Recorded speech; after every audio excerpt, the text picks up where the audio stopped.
দিদি আজকে কোন দিকে খাবার খুঁজতে যাবে? আজকাল তো বনে খাবার পাওয়াই যায় না। দিদি এত কি ভাবছো শুনি? ও দিদি।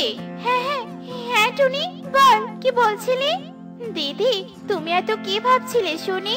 এত ডাকার পরেও তোমায় খুঁজেই পাই না। আসলে টুনি, আমাদের ছানাদের নিয়ে ভাবছিলাম। আজকাল বাচ্চারা বড্ড দুষ্ট হয়ে গেছে, আমাদের তো কোনো কথাই শুনতে চায় না। কি যে করব? হ্যাঁ দিদি, আমিও তো তাই ভাবি। জানি না কখন কোন অঘটন ঘটে যায়। সুখী দিদি, টুনি, তোমাদের মতো আমারও চিন্তা হয়। আজকাল বড্ড অবাধ্য হয়েছে আমার ছানা, কিন্তু কি আর করার। চলো আমাদের আগে খাবার খুঁজতে হবে। ওরা তিনজন ছানাদের কথা ভাবতে ভাবতে উঠতে থাকে। তাদের ছানারা ছিল বড্ড দুষ্ট আর অবাধ্য। লেখাপড়ায় অমনোযোগের সাথে সাথে সব সময় দুষ্টুমি করে বেড়াতো। তাদের কোনো কথাই শুনতো না।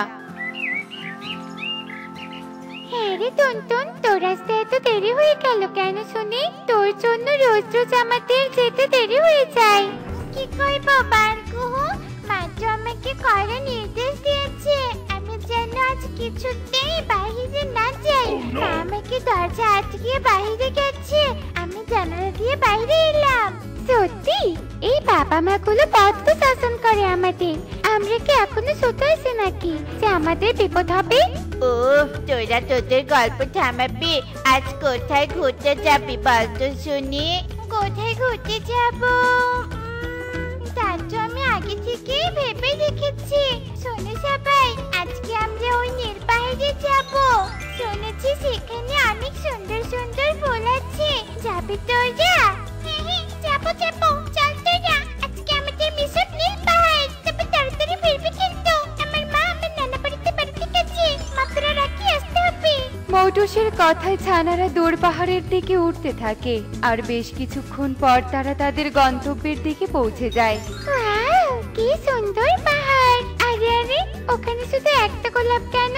এতদিন তো শুনেছি গোলাপ বাগান হবে। সে যাই হোক কুহু, তাই যা আমি গোলাপটা ছিঁড়ে নিয়ে আসি। টুনটুন গিয়ে সেই অদ্ভুত গোলাপটা ছিঁড়ে হাতে তুলে নেয়। আর অমনি ঘটে এক অদ্ভুত ঘটনা। গোলাপটি থেকে হঠাৎ কালো ধোঁয়া উঠতে থাকে আর আশেপাশে অট্টহাসিতে মুখরিত হয়ে যায়। ছানারা ভীষণ ভয় পেয়ে যায়। এ কি অদ্ভুত ঘটনা! সবাই বাঁচতে চাইলে পালাও। ছানারা সেখান থেকে পালিয়ে যায় আর গোলাপটি থেকে এক ইঁদুর বেরিয়ে আসে। কতদিন পর মুক্ত হলাম, তবে যে অবস্থাতেই থাকি না কেন দুষ্টুমি করা বাদ দেওয়া যাবে না। আসছি, আমি আসছি। বনবাসীদের জীবন তেজপাতা করে দেওয়ার জন্য আমি আসছি। কি সূর্য আজ কোন দিকে উঠেছে? আমার ছানা কিনা আজ এত ভদ্র ছানার মতো চুপচাপ শুয়ে আছে। অন্যদিন তো লাঠি দিয়ে মেরে বাড়িতে আনতে হয়। হ্যাঁ রে মা, তোর কি শরীর ঠিক আছে? না মা, শরীর আবার খারাপ থাকবে কেন? এমনি শুয়ে আছি, ভালো লাগছে না। তোমাকে আমি আর বিরক্ত করবো না মা, তোমার পাত্র সন্তান হবো।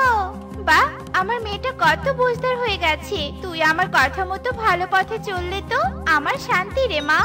টনি তার মেয়ের হঠাৎ এমন বদলে যাওয়াতে ভীষণ খুশি হয়। এভাবেই দুদিন কেটে যায়। এ কি সুখী দিদি, তুমি এভাবে কাঁদছো কেন? আর এ কি তোমার এই টমেটো গাছগুলো এভাবে কে কেটে দিয়েছে? দেখ না টনি, তোর কবুতর দাদা মানুষদের গ্রাম থেকে চারাগুলো এনে লাগিয়েছিল, আর কদিন পরে টমেটো ধরতো। কে কেটেছে আমরা কিচ্ছু জানি না। সে কি, আমাদের বনে তো কোনো শত্রু নেই, তাহলে এমন অন্যায় কে করবে? আর এমনটা করে কি লাভ তার? এর আগে এমনটা তো কখনো হয়নি। নিশ্চয়ই এটা কোনো বাইরের শত্রু আমাদের। তবে যেই এমনটা করুক না কেন, কোনোভাবেই পার পাবে না। সুখী আর কবুতর কান্না ভেজা চোখে বাড়িতে যায়। আর টুনিও বাড়িতে এসে গভীরভাবে ভাবতে থাকে। বেশ মজা হচ্ছে, বেশ মজা হচ্ছে। এভাবে অন্যের ক্ষতি করতে আমার ভীষণ ভালো লাগে। আজ কার ক্ষতি করব, কার ক্ষতি করব? পেয়েছি, আজ বাড়িতে গিয়ে চুরি করব। যেই ভাবো সেই কাজ। ইঁদুরের এক মুহূর্ত দেরি না করে ছুটে চলে খাবারের সন্ধানে। এমন সময় ইঁদুরের নাকে ভেসে আসে টুনির বাড়ির খাবারের গন্ধ। এই তো পেয়েছি বাড়ি, এবারে বাড়িতে আমি খাবার খাবো, আর সব খাবার খেতে না পারলে নষ্ট করব। আক্রমণ!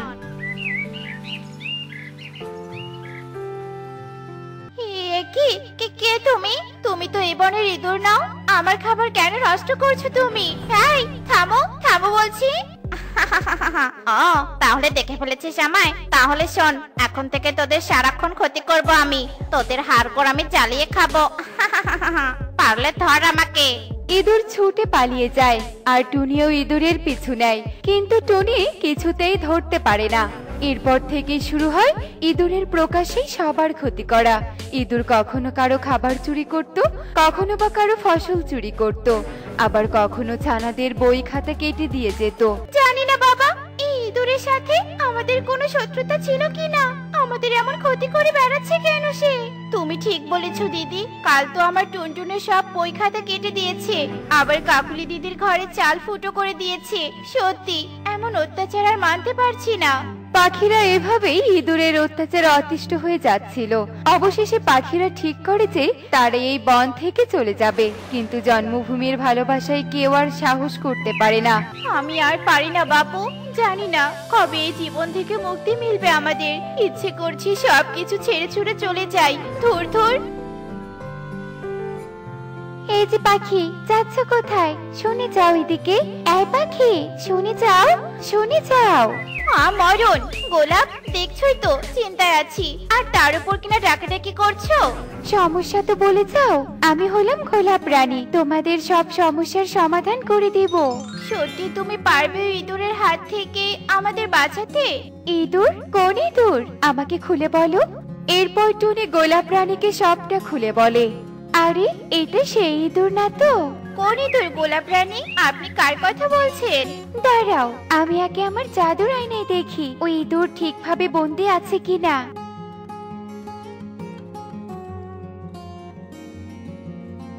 হায় সর্বনাশ, ওই শয়তান ডাইনি তো মুক্তি পেয়ে গেছে। কিসের ইঁদুর, কিসের ডাইনি? আমি তো কিছুই বুঝতে পারছি না। আমাকে আগে সবটা খুলে বলুন তো আপনি, এই ইঁদুর কেন আমাদের এভাবে বিরক্ত করছে? আসলে তোমরা যাকে দেখছো ও একটা ডাইনি। বহু বছর আগে সব ফুলের বাগান আজ আমি শেষ করে দেব, সব ফুল আমি ছিঁড়ে ফেলবো। ধ্বংস করতেছে আমার ভীষণ ভালো লাগে। এ কি, তুই আমার বাগান নষ্ট করছিস কেন? চলে যা বলছি, চলে যা, এখান থেকে চলে যা। না, অন্যের ক্ষতি করতে আমার ভীষণ ভালো লাগে। ডাইনিকে আমি অনেকবার বারণ করেছি, কিন্তু ও ফুলের ক্ষতি করায় এত ব্যস্ত ছিল যে আমার কোনো কথাই শোনে না। এরপর আমি ডাইনির সমস্ত শক্তি কেড়ে নিয়ে ওকে সাধারণ ইঁদুর বানিয়ে ফুলে বন্দি করি, আর এত বছর পর তোমাদের ছানারা ওকে মুক্ত করে আরো ইঁদুর হয়ে তোমাদের ক্ষতি করছে। এবার আমার কাছে সবটা পরিষ্কার, কেন ওই শয়তান দুষ্ট ইঁদুর আমাদের ক্ষতি করছে। কিন্তু গোলাপ রানী, আমরা ওই ইঁদুর রূপে ডাইনিকে কিভাবে সাহায্য করব? ওকে তো আমরা ধরতেই পারি না। ও নিয়ে তোমাকে চিন্তা করতে হবে না, আমি একটা ব্যবস্থা করছি। এই নাও একটা আপেল, এই আপেলটা তোমার ঘরে যে কোনো এক জায়গায় রাখবে যাতে ইঁদুর দেখতে পায়। এই আপেল খেলেই ও বুঝবে মজা। গোলাপ রানীর কথা শুনে টুনি খুশি হয়ে আপেলটা বাড়িতে নিয়ে আসে। এরপর টুনি গোলাপ রানীর কথা মতো আপেলটা টেবিলে রাখে। আর সেদিন রাতে ইঁদুর এসে আপেলটা দেখতে পেয়ে যেই না মুখে দেয়, অমনি ইঁদুর জাদু মন্ত্রের মাধ্যমে বোতলে বন্দি হয়। ওরে বাবা, ছেড়ে দে আমায়, ছেড়ে দে। আমি কি না আবার বন্দি হলাম? বন্দি হয়েছিস, বেশ হয়েছে। এবার থাক বন্দি হয়ে, তোকে এখন নদীতে ফেলে আসবো। এরপর পাখিরা ইঁদুরকে নদীতে ফেলে আসে, আর এভাবেই তারা গোলাপ রানীর সাহায্যে ইঁদুরের হাত থেকে রক্ষা পায়।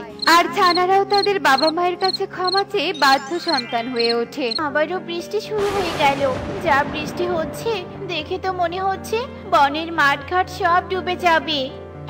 মা, মাঠঘাট সব ডুবে গেলে আমরা তাহলে থাকবো কোথায়? আমিও তো সেটাই ভাবছি রে মা। এমনিতেও আমাদের ঘরটা অনেক নিচু জায়গাতে। তাহলে কি আমরা পানিতে ডুবে মারা যাবো মা? এমন কথা বলিস না মা, আমি যে কোনো একটা ব্যবস্থা ঠিক করব। তুই ঘরে থাক, আমি একটু বাইরের দিকটা দেখে আসছি। আচ্ছা ঠিক আছে মা। হায় হায় রে, আমার কলা গাছগুলো ঝড়ের কারণে ভেঙে গিয়েছে। কত কষ্ট করে গাছগুলো লাগিয়েছিলাম, এখন আমি এই কলাগুলো কি করব? চারদিকে যে অনেক বৃষ্টি হচ্ছে, কি করি কিছুই তো ভেবে পাচ্ছি না। আমি বরং গাছগুলো বাড়িতে নিয়ে যাই, যে বৃষ্টি হচ্ছে গাছগুলো কোনো কাজেও লাগতে পারে।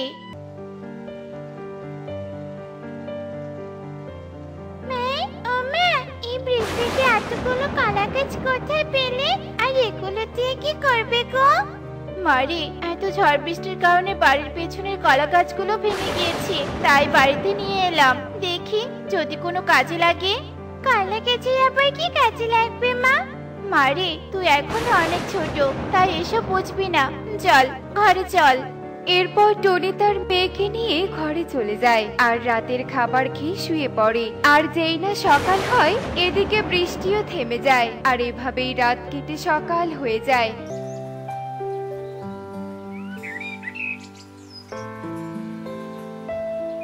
আর সকালে সেই কলার গাছগুলো দিয়ে টুনি ঘর বানানোর কাজ শুরু করে। কিরে টুনি, এত মনোযোগ দিয়ে কি করছিস? এই তো দাদা, ভবিষ্যতের জন্য কাজ করছি। ভবিষ্যতের জন্য কাজ মানে? হ্যাঁ গো কালু দাদা, ভবিষ্যতের কথা ভাবাই তো জ্ঞানের কাজ। তা তো ঠিক, কিন্তু তুই এই কলা গাছ দিয়ে কি করবি শুনি? শুনে আমিও একটু জ্ঞানী হই। কি আর করবো কালু দাদা, কলা গাছগুলো দিয়ে একটি বাড়ি বানানোর চেষ্টা করছি। কলা গাছ দিয়ে ঘর? সত্যি টুনি, তুই হাসালি।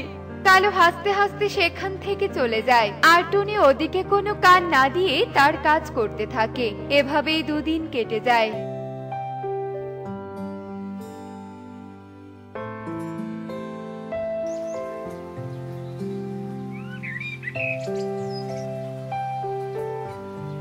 হ্যাঁ রে টুকি, কোথায় যাচ্ছিস রে তুই?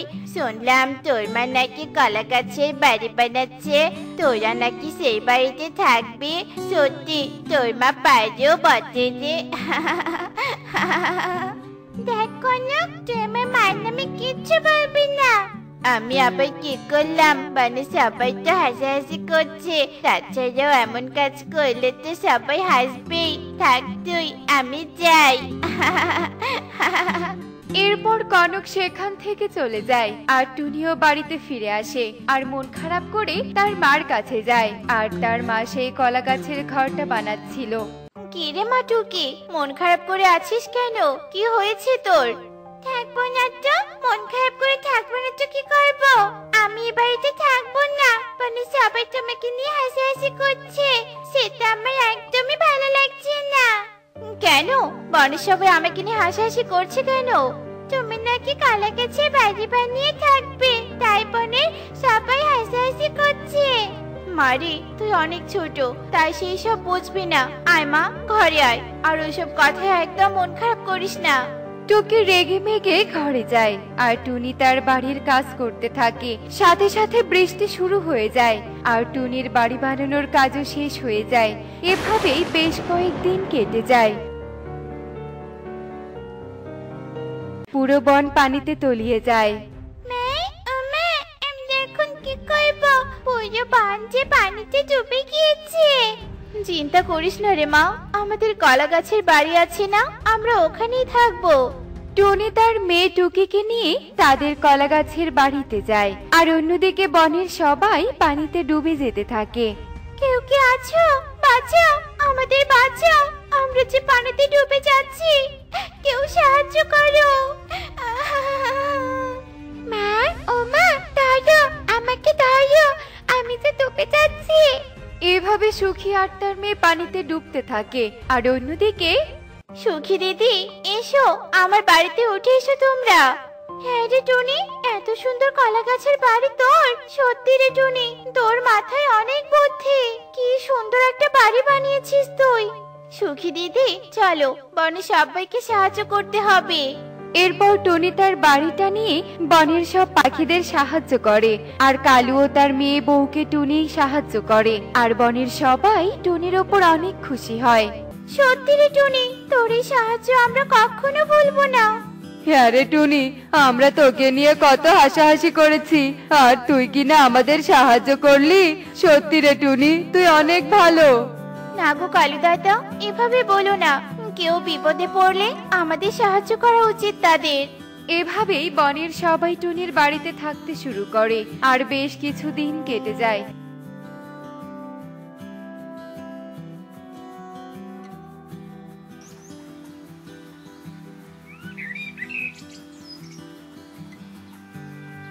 এদিকে বনের সব পানি শুকিয়ে যায় আর বনের সবাই তাদের বাড়িতে চলে আসে। মাই, সত্যি তুমি অনেক ভালো। আমি তোমাকে ভুল বুঝেছি। আমাকে তুমি ক্ষমা করে দাও মা। না রে মা, কেউ যদি বিপদে পড়ে তাকে আমাদের সাহায্য করা উচিত। তুই তোর ভুল বুঝতে পেরেছিস, এটাই অনেক। এরপর বেশ কিছুদিন কেটে যায়।